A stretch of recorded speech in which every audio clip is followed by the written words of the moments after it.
আশা করি এই বছরের ডিসেম্বরের মধ্যেই জাতীয় নির্বাচন অনুষ্ঠিত হবে। আগামী নতুন বছরে আমরা নতুন সরকার দেখতে পাবেন, কিন্তু সেই সরকার কারা গঠন করবে, কারা এমপি হবে, কারা মন্ত্রী হবে, সেই সিদ্ধান্ত কিন্তু আপনাদের হাতে। কাজে সিদ্ধান্ত কিন্তু আপনাদেরকে নিতে হবে। আজকে এই গণ অধিকার পরিষদের এই নেতৃবৃন্দ, তরুণ নেতৃবৃন্দ ঘাত প্রতিঘাতের মধ্যে সারা বাংলাদেশে সেই 2018 সাল থেকে শেখ হাসিনার ফাঁসিবাদের বিরুদ্ধে লড়াই সংগ্রাম শুরু করেছেন। শত প্রলোভন, হামলা মামলা, হুমকি ধামকির মধ্যেও তারা কিন্তু আপোষ করে নাই। সেই ফাঁসিবাদের যাতা করে এদেশের মানুষ 16 বছর ধরে পিষ্ট ছিল। সেই ফাঁসির সরকারের কারণে এই দেশের আলেম ওলামা, সাধারণ মানুষ, রাজনৈতিক কর্মী, ব্যবসায়ী সকলে একটি নরকের মধ্যে বসবাস করতে বাধ্য হয়েছিল। আজকে সেই ফাঁসিবাদের সাথে আমরা অনেকে আপোষ করছি।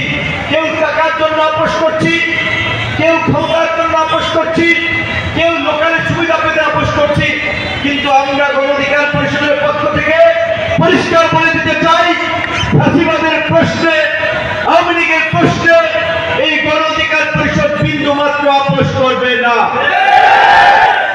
অবশ্যই আমরা বলেছি যে এই গণ অভ্যুত্থান পরবর্তী বাংলাদেশে আমরা সংঘাত, সহিংসতা মুক্ত, হানাহানি রাহাজানি মুক্ত একটা সম্প্রীতির, সহনশীলতার নতুন বাংলাদেশ নির্মাণ করতে চাই। সকলকে নিয়ে একটা নতুন বাংলাদেশ গড়ে তুলতে চাই। কিন্তু এই বাংলাদেশেও যদি কেউ হানাহানি, মারামারি করে, আধিপত্য বিস্তার করে, সেটি কিন্তু আমাদেরকে রুখে দিতে হবে। যত বড়ই জালেম হোক, যত বড়ই শক্তিধর হোক, শেখ হাসিনার চেয়ে বড় জালেম এই বাংলার জমিনে আর কেউ ছিল না।